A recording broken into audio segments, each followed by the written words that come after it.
Welcome to the Ultimate Property Management Virtual Masterclass brought to you by Real Estate Investor.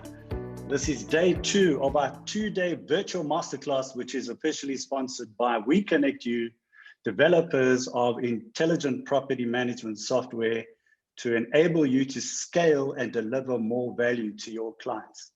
For those of you that don't know me, my name is Neil Peterson. I'm the founder and editor-in-chief of Real Estate Investor.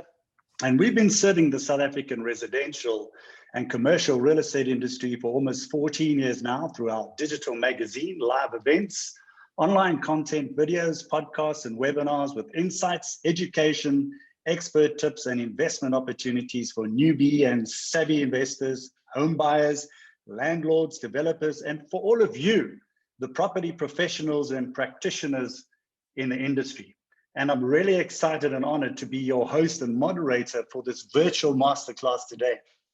To you, the next speaker, he has been a property investor for 17 years. He's been a business owner for 13 years. He's also a franchisor of OnlyRealty. It's a national property business for the last 9 years, specializing obviously in rentals.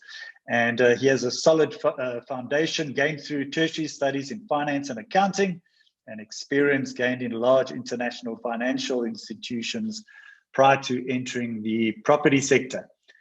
He's married with 3 kids, and he says that is to keep his life interesting. And his name is Smee. He's the managing director of OnlyRealty.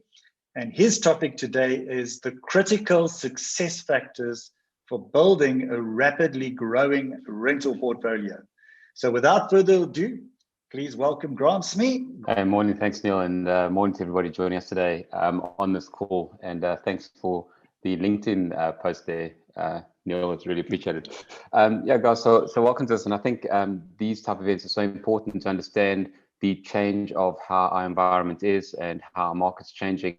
And we as a business have really embraced Johan and the conversation that we are having around rental management and property management into an asset management. I'm just going to get started with going through the presentation. Sorry, just put it up here. So I just wanted to discuss the critical success factors around building a rapidly growing rental portfolio. And I think it's important to note that growing a rental portfolio refers to property rentals managing for property investors, as well as managing a portfolio of properties when you're managing buildings. So it applies to both equally.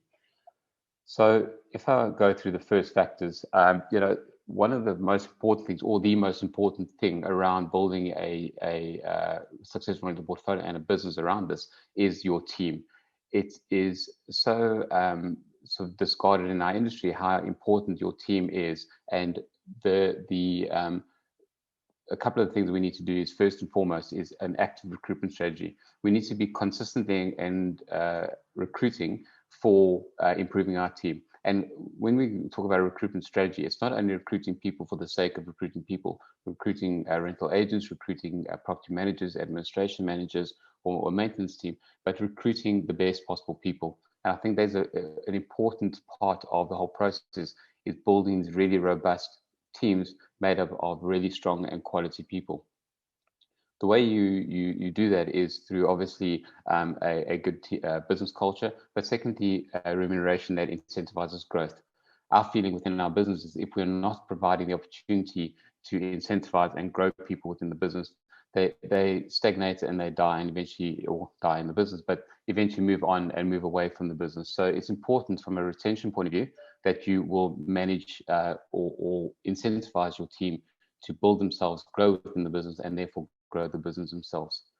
It's also important to provide continuous training within your business. So again, that adds into the growth sort of aspect of things, is making sure that you're adding value to your team on a consistent basis, that they're growing and building within their roles, to make sure that there's firstly consistent growth for the team, but also that value is then provided to your clients, and it's an ongoing value proposition.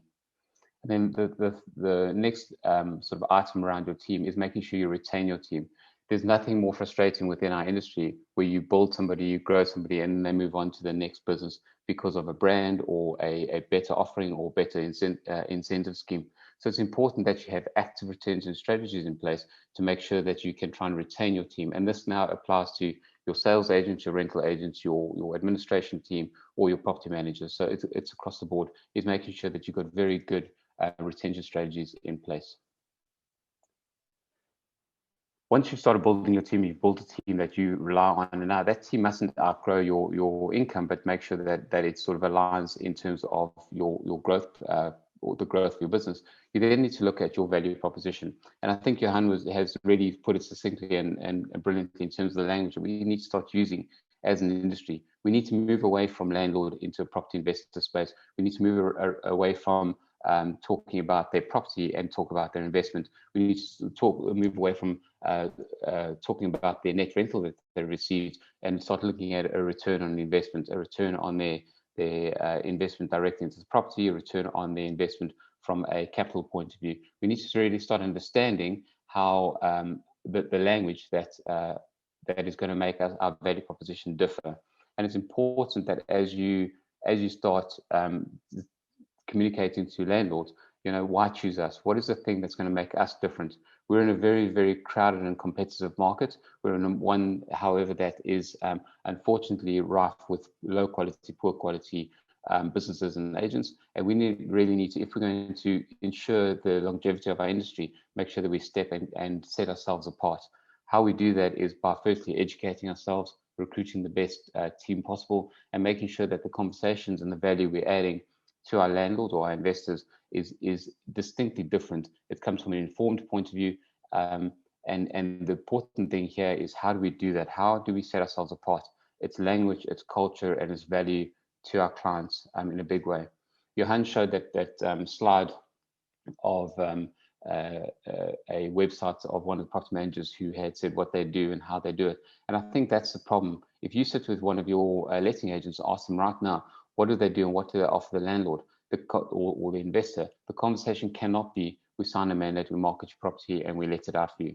There's no value there, and there's a lot of disruptors coming to the market who have used that weakness in us being able to communicate our value to now try and disrupt the market in inverted commas and really take away the real value we create through human interaction and expertise in terms of the investor's property. And Johan showed this slide, and I really embrace this. I mean, my background is in property investment. I've originally a property investor and then got into this services industry space, which is a space that I really enjoy, particularly the human interaction. And the problem with the industry has we've moved away from this human interaction because we hide behind legislation or marketing or websites, and we really need to start engaging with our clients, showing them our real value from a rental asset management point of view. And this is something, again, that we Connect You have really embraced, and I've bought into this in a big way. And as a team, our team has started moving towards the space of being rental asset managers to make sure that our clients understand the value that we bring to their investment and their future returns. So we've spoken about team, developing a quality team and making sure we have a quality team in place, being able to communicate our value proposition and making sure that value proposition aligns with creating value for our clients. But what's the next thing? And a lot of you on here are either working within rental management businesses or our own rental management business. And ultimately, a business is a system or process that works together, or multiple systems or processes that work together to create value for you. And that's your asset. Your asset is the processes and systems working together to create a revenue stream and therefore profit. And it's ultimately what we're looking to achieve. The problem is a lot of these businesses don't have standard operating procedures. They don't have systems in place that make sure that it's a robust process to make sure that the outcome is consistent in terms of the client experience, and therefore there's a lot of issues around communication, information and transparency that they don't get, and that then makes them feel uncomfortable, particularly considering the fact that we're managing ultimately their biggest asset. People are handing over R1 million, 2 million rand, 3 million rand assets for us to manage on their behalf, and a lot of businesses within our sector don't have standard operating procedures, and it's vitally important that we have these things in place. So what I want you to imagine is imagine that you can never be wrong. Imagine that no matter what the question you have from your investor, is you can always provide them an answer in terms of, you know, what is the income that I've received in my property? What is the, you know, when was I last paid? Has everything been paid on time, in full? What is the return that I'm making from a capital point of view? You know, is it worth my while holding onto this property or not? And you can provide that sort of insight and information into the property that you're managing on their behalf. And it's vitally important, again, that we have these systems and procedures set up to make sure that we're creating our own value within our business, but also, again, that we are able to deliver the value consistently to our property investors where we're managing their properties. The next thing is, it's great having a team and it's great having procedures in place, and it's amazing that we now can communicate our value proposition, but we really need to grow this, because ultimately those of you that have been in the industry for a long time know that this industry is not about managing a small volume of properties, but this is a volume business. You need to make sure that you can grow and scale this business to the size that really creates value for you ultimately as the business owner, for your team, because they leverage that and continue building. So you really need to make sure that your team is structured for growth and geared for growth, to make sure that you can scale up. You know, there's nothing worse than being in a position where you're managing 300, 400 properties and suddenly you now need to take on 50 properties and you're unable to, because your team is unable to scale and grow. Now, the first thing in this space is, it's vitally important, again, that your team is a quality team, that the people that you have are really good quality property managers, administrators within that space. The damage that a weak or low quality person can do within a rental management business is enormous, and it can cost you for your reputation and your portfolio for a long period of time. So again, quality people is vitally important. But in that space, you also need to have a quality system to make sure that can scale and grow with you. And that's why it's so important to make sure that you've got an end-to-end solution that will really look after you as you scale and grow this business. But in terms of scaling for growth, your team needs to be, again, comes back to the incentivization for growth and retention strategies, is how does a team that's structured for growth look? So if we look at a traditional estate agents, you have the agents at the bottom, and the agents at the bottom will always be looking for sales properties through canvassing, lead generation, their own marketing via relationships. Those sales agents will come across properties ultimately that are either looking to be rented, or will sell properties that are the new property investor, will be looking to rent out. So this is my suggestion in terms of the ultimate type of structure around your team to make sure that you can grow your rental portfolio. I just want to highlight here how important the rental agent and building a rental book is in terms of a real estate business. The value created by a rental book or rental portfolio for your future resale, if you want as an investment or an asset, is multiple times that of a successful sales business.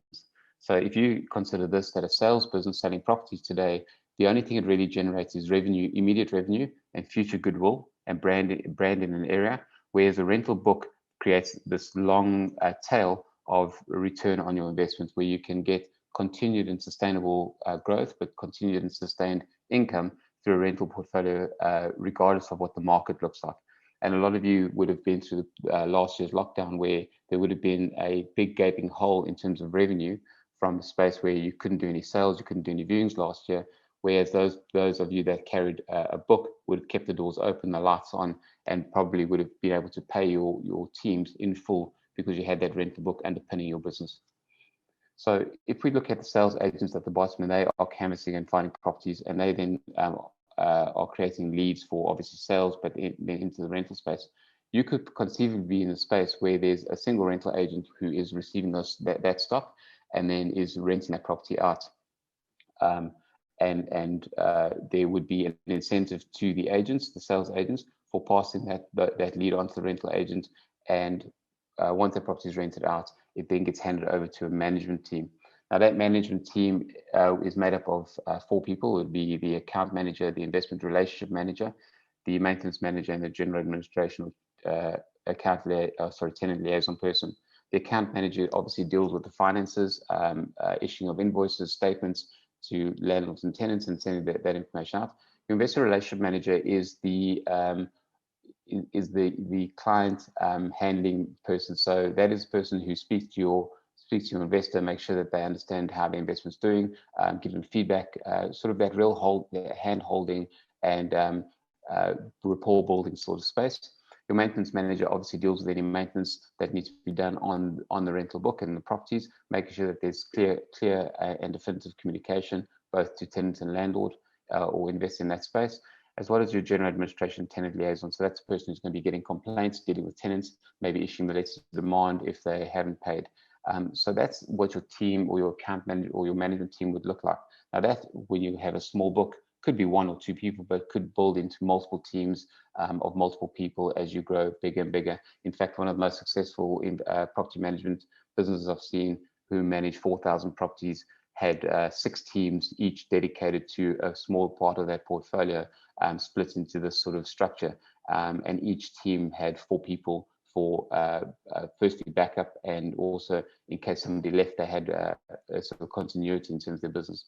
And then you have above at the top, you have your principal, your rental manager managing this team.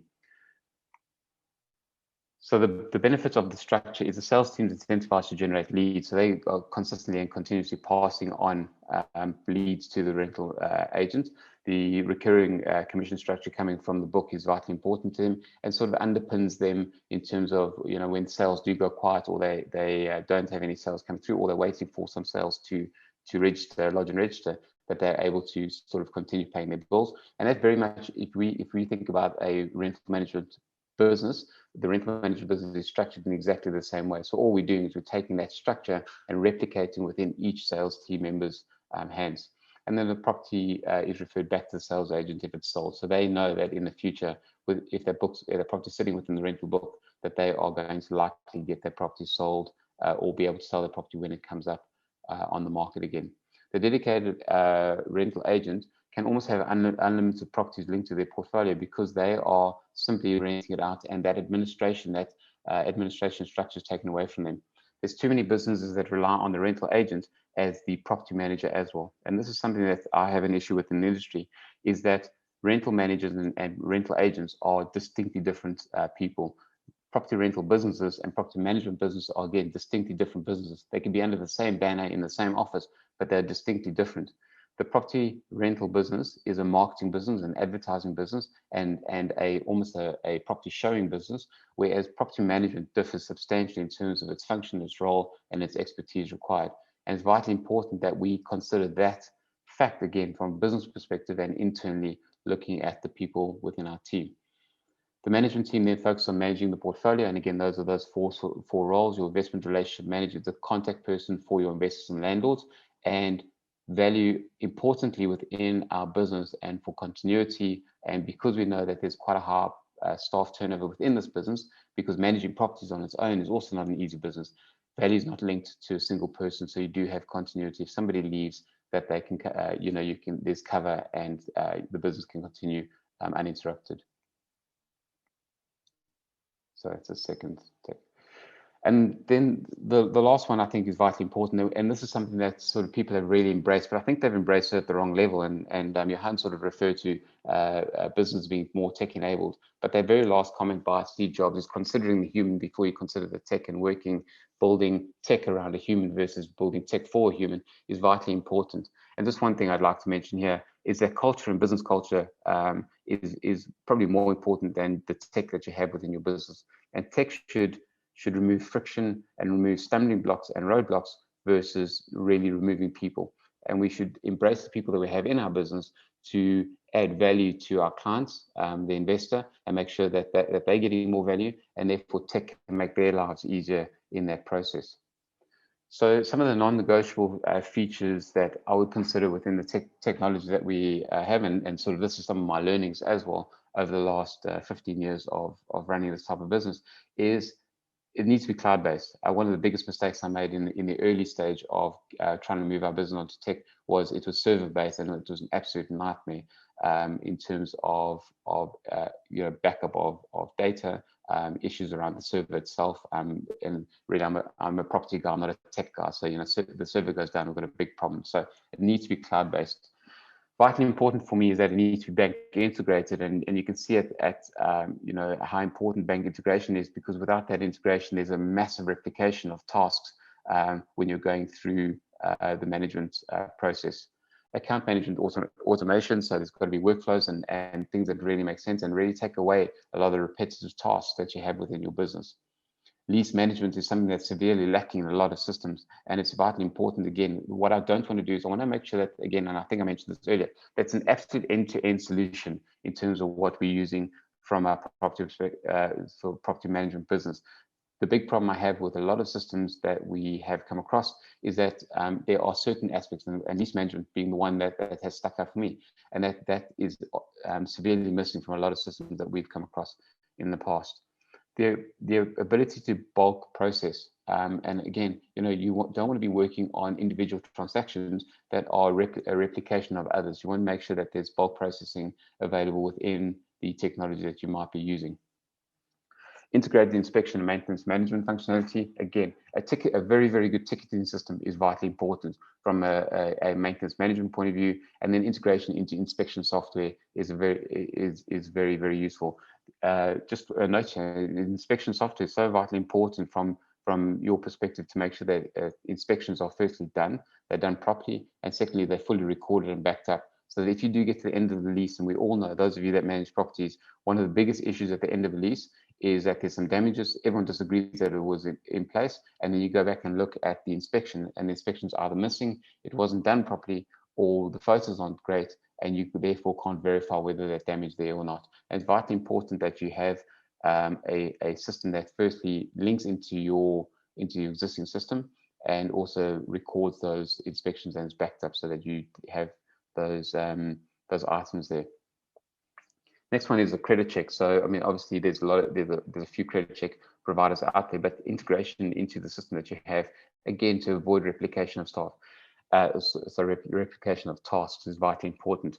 One of the issues, again, with all the systems out there and this fragmentation of systems that there currently is nobody wants to really speak to each other. And the problem with that is that we have within our offices the inability to really scale our business effectively, because we have, again, this replication of task. If you are doing a credit check, you're capturing a tenant's name and details, you're capturing all the information. If that credit check comes back okay, you've got to go back into a new system, capture all the details again in, for example, the inspection software, and then you've got to go into the third system and capture all the details for the invoicing. It's important that all these things integrate so that we minimize the repetition of tasks to make sure that we can effectively scale our businesses, because this isn't a business if you're not managing at least a couple of hundred properties, and you can scale from that point of view. Arrear management is vitally important. Again, it's the key to a lot of what we do. You know, if you're not managing arrears properly, you're not managing your investors' property properly, and if you're not taking the steps that you need to in terms of the Consumer Protection Act, if it's somebody that falls under the CPA, it's vitally important that you speak to and are managing that process properly. And I think the next presenter will be talking about sort of systems and procedures and what we need to make sure are available in terms of our systems and within our business to make sure that we manage that process properly. Wouldn't it be great to have a absolute insight into our business at just looking at a dashboard? And I know I'm an Excel buff and I love Excel to the nth degree, but Excel cannot give you the insight you need into your business accurately without spending hours and hours and getting graphs put together and fleshing it out for yourself. So it's important that you have these intelligent dashboards that give you an insight into your business, how many properties you manage, how many properties you have on your books that are procurement only, how much commission you're earning in each of those properties, what does your arrears look like, what is your arrears as a percentage of your overall book that you're collecting. And you can use those so that feedback to do a few things: manage your business effectively, highlight the areas where there's maybe some weaknesses that you need to focus your management time onto it. And the third one is, if you're being a really effective property manager, use that as marketing towards your investors or your new investors, showing them how effective you really are as a property manager. And the last one is intelligent investor reporting. And that's really sort of culminates in our space where we are looking to make sure that we are rental portfolio asset managers versus just rental agents or estate agents, which I think is a conversation we really need to have. Is that estate agents will sell properties, estate agents will rent properties out, but property management as a business, which is obviously integrated and overlapped into our estate agents business, is one where we are rental asset managers, and we need to be able to report to our property investors accurately and with confidence in terms of what we're doing for them from a value position, to make sure that there's that fair value exchange on our part. If you're a property manager now becoming a rental asset manager, this is the place to be. So our next presenter, a little bit of background about him. He started his real estate career in New Zealand in 2000. Okay, that's the All Blacks, country of the All Blacks. Valued at $3.1 billion US, and they're not even the world champions. But anyway, Shaun, you might have a comment on that. Now, he's worked in the residential property rentals field, both in New Zealand and South Africa, in various roles, including rental agent, rental manager, and a business partner in a residential real estate office. His last management role before becoming an independent consultant to the rental industry was rental operations manager for the Harcourt's Maynard Burgoyne Group, which managed the second largest residential property rental portfolio within the Harcourt's South African group. And he also works with rental agencies to develop and implement best practice and fully compliant rental procedures to minimize the risk of non-compliance, improve efficiency and productivity, help the company and all team members manage more rental properties and make more money. That's what we all want to do at the end of the day. His name is Shaun Luyt, and he's now an independent rental business consultant focusing on training and consulting to residential rental agencies. His topic for today is de-risking your portfolio with clear standard operating procedures. So please welcome Shaun Luyt. Shaun, nice to have you on board. Thanks, Neil, and good morning, everyone. I'm honored to be talking to you this morning about de-risking your portfolio with clear standard operating procedures. A boring topic for most people, but I'm a little bit strange. I get excited by that because that's the only way, in my opinion, to build a robust business, a strong foundation on which you can build a robust business and avoid a lot of potential issues. In the course of this morning's presentation, I will also be referring to some examples of what I mean or what I define as one of the characteristics of not only a standard operating procedure, but also a good one, as well as what I tend to call a great one.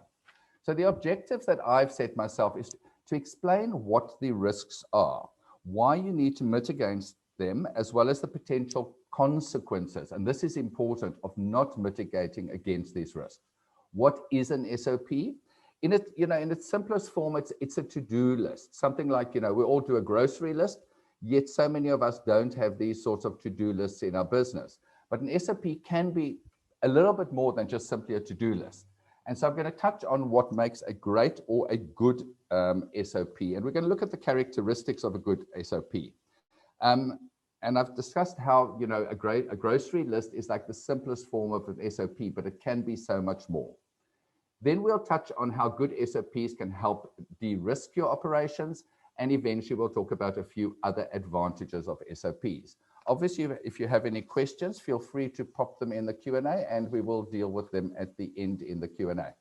So the benefits and values of SOPs are directly proportional to the efforts, in my opinion. In other words, the more effort you put into developing your SOP as well as implementing it. A SOP is not the answer on its own. People need to understand the reasons behind every step of an SOP and a number of other factors that we'll go into. So firstly, let's talk about these risks. Now, the legislative environment that we work in is extremely complicated, and we all know that. I mean, for example, you've got the Estate Agents Affairs Act, the Estate Agents Affairs Board Code of Conduct, FICA, the Rental Housing Act, the Consumer Protection Act, and all those sorts of acts. And the reality is that it's not only, just about every activity that you do is governed not only by one act. You have to keep more than one act in mind while you're busy doing it. The complication also is that if you were allowed to sit down, okay, and work undisturbed in doing your job, you'd probably be absolutely fine. However, combined with all of this, especially for rental agents, is the fact that you're getting disturbed continuously. The phones ring in, there are emergencies to deal with, you're having to do follow-up, people are walking in and they're wanting to speak to you now. And that just makes it so easy to miss a step. And the reality is that step could be absolutely crucial in terms of what we're doing. The consequences of not complying are, of course, also severe. It's not only about doing the right thing, it's also about that the potential consequences of not doing the right thing. And here we talk about things like fines, but not only fines or non-compliance with legislation. Non-compliance with legislation can cost our landlords money. And in the end, we are putting ourselves out there as the experts in this field. And the expectation, rightly so, I believe, is that we will do the right thing. And if we don't do the right thing and it costs landlord money, there are serious consequences not only for the landlord, but for us as well, because we are being derelict in our duty. And so in the end, most of these risks come down to financial consequences. And I've spoken about fines and money that one loses, and the reality of being held responsible. So in terms of keeping all, most of the activities we do don't only border on one particular piece of legislation either. You've got more than one that you've got to keep in mind, and you are working under pressure. And I'm talking about when you communicate also with your landlords, and we explain to them what's happening. It's important to do that communication as well. So in summary, SOPs help you do the right thing the first time. And I think that is important. A lot of rental agencies deal with a lot of issues, and Grant mentioned about the issues in terms, and this is a common issue, at the end of a lease, and we have a dispute about potential damages and the cost of repairs and who's responsible. And if we also set our expectations clearly as we go through this process, and we explain to everybody, we keep everybody on the same level of understanding. We set out our expectations, or we set out the expectations of our clients. We avoid so many misunderstandings. And in my experience, so many issues are created by simple misunderstandings, where having explained something, we could have made life a lot easier for ourselves, because our landlords, our investors, as well as our tenant clients, will understand exactly what the expectation is of them, and we can avoid all those misunderstandings. So just to get us all on the same page, I'm just going to go very quickly over this, the rental management process overview. Okay, the very first step is obviously sourcing and onboarding new business, and there we're talking about new properties and new investor clients. We then take that property to the market, and we measure and analyze the results of the market feedback, and of course we have to adapt our marketing as we go through.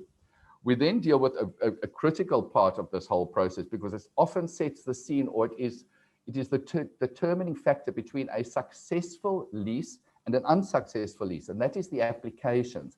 And it's not only processing the applications, which is the next step, it's actually making sure that you're getting all the right information, and importantly, getting the right permissions to be able to do the checks that you need to be able to do to properly, thoroughly vet the applicants. We then get to the lease management, which of course is quite a short word. However, there's so much that's involved in the lease management. We're talking about things like arrears management, invoicing and receipting. We've got to make sure these things are done on time. We've got to make sure these activities are done properly, and we've got to do them without fear or favor. And of course, this carries on until we sort of repeat these generally on a monthly basis until the end of the lease. And then we get to the point of, are we going to renew? Now, of course, that is the discussion between both parties, and we end up in negotiations generally here. But importantly, this is also governed by the Consumer Protection Act, which doesn't just say what we need to do to renew the lease, but it actually prescribes the content of what we have to do and the period in which we have to do it. So, while we're doing this, we have to keep so many things in mind. And as I say, as a rental agent, one of the biggest issues is distractions and actually being able to focus on the task at hand. And it's not that people do the wrong thing or that they don't know what the right thing is. I accept that most people do know what the right thing is, but when you're under pressure, and we're all like this, you make mistakes. And this is where the SOP comes in. It's sort of your aide memoire, your aid to your memory, to make sure that you do things, not only the right things in the right or the logical order as well, and in the right time frames. And of course, once we've renewed a lease, then we basically, the process becomes non-linear and we go back into the lease management phase. If there's no lease renewal, then we get to another phase where the potential for disputes, and this is probably where most of the disputes actually happen in the process, is the exit management. And here, I find that a lot of the disputes are because there is not clear expectations set out to our tenant clients. They don't know what our expectations are of the state of the property at the end. And so when we go through the SOPs, and when I get to the point of what's the difference between a good, just a normal SOP, a good SOP and a great SOP, we come to the point of communication, what we need to set out so that our clients know exactly what our expectations are and the timeframes and how we're going to move forward with each of these processes. So the devil, of course, is always a little bit in, well, not a little bit, it's always in the detail. This is the high level overview of this process.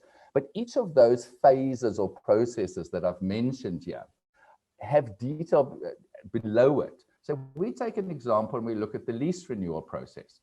The very first thing is to get the landlord's instructions as to what they would like to do. Now, a lot of agencies do it the other way around. They'll call the tenant first. Why do I say get the landlord's instructions? This comes down to the CPA. The CPA says that the landlord must send a 40 to 80 business day letter, for example, to the tenant with prescribed content, amongst other things, telling them when the deadline date is. So it's very prescriptive in this sense. So in other words, for us to be able to, on behalf of the landlord, because of course as agents, we are representative of the landlord, so we are conveying the landlord's request to the tenants, and we can't do that without getting the landlord's instructions first. So there's logic to every single step. And you'll see that the order is important to make sure that we adhere to the regulations, and so that we comply with the regulations so we don't run that risk. And this is where the de-risking comes in, the risk of not complying. Because let's say, for example, here, and I'm just going to give a quick example, here that we don't do the 40 to 80 business day letter properly. Now, most tenants, I understand, will probably not pick up the difference. However, we are always in this case, I believe, preparing for the worst scenario. And that's exactly what SOPs are there for, to cover ourselves and our landlord clients, importantly, to prepare for the worst scenario. Now, amongst other things, in terms of the Consumer Protection Act, it says specifically here that we need to inform the tenant of any material changes in the lease. And one of those things is the rent. Now, often I deal with rental agencies where if it's going to run on, let's say the decision is to go into a month-to-month lease, and we're going to run onto a month-to-month lease, they assume that the escalation that's provided for in the current lease can automatically be applied. But the Consumer Protection Act says that whatever the options are as we move forward, and this is my interpretation of it, and a number of lawyers mention this as well, we need to inform them to be able to implement any material changes. We need to inform them of that. So technically, if we do not inform them of any change in the rental, they could, if they lodge a complaint, let's say at the Rental Housing Tribunal, it could be overturned, that rent increase, and it could cost our landlords money. And in the end, we have put ourselves out there as the experts in this field, and we then need to accept that responsibility, and we can be held responsible for the landlord's potential loss of income. So once we've got the landlord's instructions and we then communicate this to the tenant, then of course we have some form of negotiations going backwards and forwards until we achieve an agreement. Then we need to come to the point of the renewal addendum. Now the question here, the documenting the renewal, the new contract, let's call it that. Now the question here is, do we do a renewal addendum or do we do a full lease? And this, once again, is governed by the Consumer Protection Act. You think I'm mad about this Consumer Protection Act, but it governs so many things that we do. Once again, this is governed by the Consumer Protection Act because there is a maximum lease duration that is stipulated, that 24 months. So if we have already done one addendum, it can be argued that our lease is now at its maximum duration because we've had the initial lease of 12 months, and now we've done an addendum for another 12 months, and we've now reached our maximum lease duration, which is permitted, and we now need to do a whole new lease. So there's all these checks and balances as well to make sure, And as I say, you know, when you're busy doing this and you're under pressure, and often these things are under pressure because people often leave things to the last minute, and then one thing signed very, very quickly, and you have to work under pressure. And it's so easy to forget a step here. And once we've got everything documented, then of course we've got the billing and the collection of, be it the renewal fee, the top-up deposit, etc., etc. Okay, so that was just to get us all on the same page and give some examples of where the potential is for not complying. So what is an SOP? As I said, and I've mentioned this before, in its simplest form, it is a list of what needs to be done. However, it can be so much more than that, and I believe it should be so much more than that. It can also give you the answers as to how things need to be done. And what I'm talking about there is the order in which, and I've given you an example of that, the order of which things need to be done, as well as the detail. We were talking about, you know, if it's longer, if the lease is going to be more than 24 months, then we need to look at a whole new lease instead of an addendum. So it's the how and of course the when. And let's go back to that example of the Consumer Protection Act. The Consumer Protection Act says 40 to 80 business days prior to the end of the lease. So we have deadlines here. So one can diarize all these things based simply on the information that is in your standard operating procedure. So you've got the order and the deadlines. But it can be more too, because you can have your checks and balances in there. And I'm going to give you an example of this. So let's have a look at the tenant onboarding SOP that I've developed. And you'll see that okay, we prepare the lease documentation, then we send it to the applicant for signing, okay? And when it comes back, the lease is checked, and then only do we get to the point of sending the lease to the landlord for signing. And this is going to give us a key of what is the difference between a normal run-of-the-mill SOP, my words, of course, here, and a great SOP. And the great SOP has got communication templates built into it. So that we are, the previous speaker spoke about the expectations of the landlords, making sure the service quality delivery is the same. Now, if you've got 5 agents in your team, or there's a team of agents, which is generally the case, working in a team, okay? And everybody is communicating differently. It's very difficult to market your business and your service level standards. So to get everybody on the same page, we can use a communication template. And I'll show you now. Sorry, I'm possibly talking a bit fast. I'll show you now what I'm talking about. So when we were talking about that, and I'm using here by the way, an SOP for the early cancellation of lease, which is another process which often doesn't get done the right way. So when we receive the notice from the tenant, firstly, we've got these checks and balances to make sure if the notice is valid. And if it's not valid, we go back to the tenant and we tell the tenant, this and this and this is defective in your notice, and we give them the opportunity to correct that. Only once they have corrected that do we then accept it as a valid notice of early termination. And when valid notice is received, we send a confirmation to the tenant. And you'll see here, if we have a look, I've got a T something and an L something, and this is just the SOPs that I've developed. T means a tenant communication template, and L means a landlord communication template. And so let's look at an example here. This is the communication template, the standardized communication template. And we were talking about service level standards.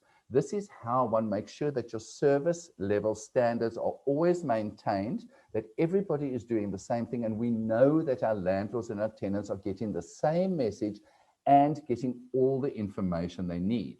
So what it says here is that once we have acknowledged receipt, pre-written, and of course you can edit them, it says to the tenant, under the above section of the CPA, which we've acknowledged, we've received their notice, it's valid under that section of the CPA, and we will be moving forward with that. It says, you remain liable for the rent and all other costs agreed to in the lease up to the last date of occupation.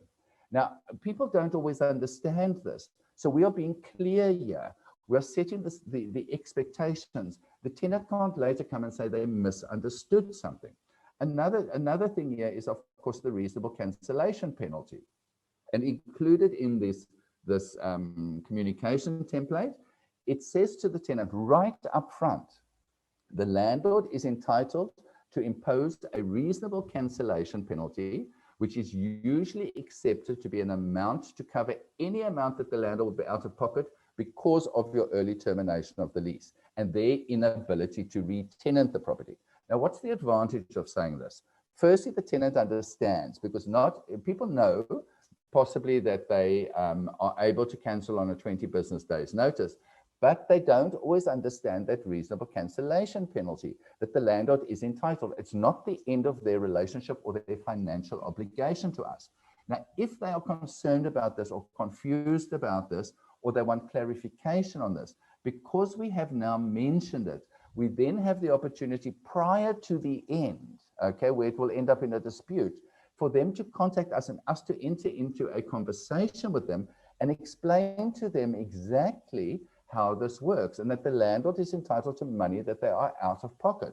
So that avoids any misunderstandings and disputes at the end. And let's be honest, there are often disputes, and there are the avoidable disputes and there are the unavoidable disputes.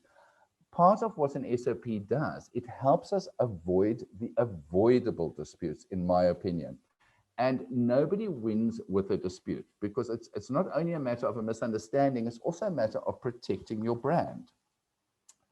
Some other advantages of SOPs, just to sort of pull all these parts together. Firstly, service level standards.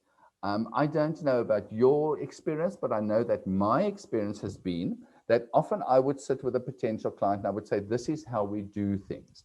And we would onboard the potential client, or sorry, the client, who would then become our client. And what would then happen is the client would then say to us, oh, you know, Shaun, you said this and this is going to happen. That isn't what happened. So to be able to make sure that our clients get the services that we have promised them, irrespective of which of our team members they are using, this is where the SOPs come in. Because as you saw there, it says exactly what needs to be done, in what order it needs to be done, as well as what the deadlines are by which it needs to be done. Then consistency. Once again, we're making sure that everybody is doing things the same way. And we're also talking here about even the communication, to make sure that everybody understands everything and that we have imparted all of the information that we needed to impart. Clear company policies. Built into those SOPs is generally, our company policy is, for example, let's talk about arrears management here. Our company policy is, for example, that on day number 2, we send out a reminder. On day number 3 or day number 4, we send out a letter of demand. And so we've got those deadlines built in, and we can share that with our clients. The clients know exactly what's happening. And of course, with those communication templates, you can have these things built in and make sure that everybody gets the same message. Reducing issues and disputes. Issues and disputes are probably, well, it's sort of my bread and butter, I suppose, as well, on the one hand, because I often get called in to help with it. But a dispute or an issue is often avoidable. And one of the biggest reasons or the causes is because people are not on the same page when it comes to these things. And why are they not on the same page? Because we haven't explained this to our clients. We forget, I think, often that this is what we do. This is our bread and butter every single day of our lives. So we know exactly what we are not only communicating, but implying in our communication. However, our clients don't, because after all, this is why they have employed us, to assist them in this regard. So it's very important to make sure that everybody's on the same page, because in wins by an issue or dispute. It's not only a financial issue where one might need to compensate one of the parties for it, but it's also a matter of ruining a relationship and possibly losing future business. And it's just not worth taking that chance. We then also get to the point of making more money. If your processes are set out almost as not tick boxes, because of course we've got to edit as we go through this, but if your processes are set out and you know exactly what to do and when to do it, and you don't have to create disputes, have to fix them, etc., the end result is you are much more efficient. And if you're more efficient, you are able to manage more properties, or your team is able to manage more properties. And if you are able to manage more properties, we're all able to make more money. So we are increasing our productivity and making more money in the process. Then, of course, there's the brand protection. The brand protection, because we are involved in less disputes, we get less people being upset with us, and we're protecting our brand. And when I say the brand, I don't necessarily mean the company's brand. I'm talking about you as your own brand as well. In the end, we all represent ourselves, and we are, under our company brand, our own brand. And it protects your brand from people bad-mouthing you, etc., by doing the right thing the first time. Then demonstrating your value to landlords. And this has been discussed by some of the previous speakers about showing our value offering. When we sit down, for example, and we pitch for new business, and we sit with the landlord and we say to the landlord, this is what we're going to do. And there have been some examples about how we pitch that to the landlord in terms of a value proposition, etc. Now, can you imagine if you sit with the landlord and you actually have an SOP there in front of you, a checklist, a process, a guideline, whatever you want to call it, and you say to the landlord, Mr. and Mrs. Landlord, to make sure that we are going to do the right thing by you and protect you and your most valuable asset, this is the process that we work according to. And or if you need to, you can go through it with your landlord, but it shows your value and the consistency and the value offering you're bringing to the landlord. And if your competitors, for example, are not able to do that, or let's say you're not able to do that, but your competitors are able to do that, it gives the landlord so much more confidence in what you are able to provide to them. And you have a better chance not only of getting the business, but also less opportunity to negotiate over fees, etc., because it's clear that we need to show why we are worth and why we are worth what we are charging and the value what we are bringing to this transaction. Then another thing is training new team members. The last advantage I'm going to cover here is training new team members. When the amount of time that goes into training your team members is considerable if you want to train them properly. But can you imagine now sorry, I say that a lot. If you have a process that you can say to the new team member, this is the process we use, and you possibly have an associated video that goes with it to explain to them not only what needs to be done and what order needs to be done, but why that order is important, and referring back to the legislation. It is so much easier for people to understand what the expectations are of them and for them to get up to speed instead of having to ask questions backwards and forwards. And this goes back once again to the productivity and getting people up to speed and producing a lot quicker. In summary, SOPs, checklists, whatever you want to call them, help you to do the right thing the first time. They also help to establish a secure foundation on which to build a robust and profitable rental management business or rental portfolio, whether you're an investor or whether you are a rental agent or a rental asset manager who is providing the service to your clients to assist them to get the best results. Few last words. SOPs on their own, as I said to you, if people don't understand every single step, why it is important, okay, and why it needs to be done in the order. In other words, if we do it in a different order, and we go back to that example that I mentioned about why we get the landlord's input first and then move on to the tenant's input. If people don't understand that, they may decide to swap things around, which defeats the whole purpose. So training is incredibly important. Fortunately, if you've got standard SOPs, you can also have standard training modules which deal with those SOPs, and you don't have to redo the training and possibly leave something out. And the very last thought I'm going to leave with you is that SOP is not a static document.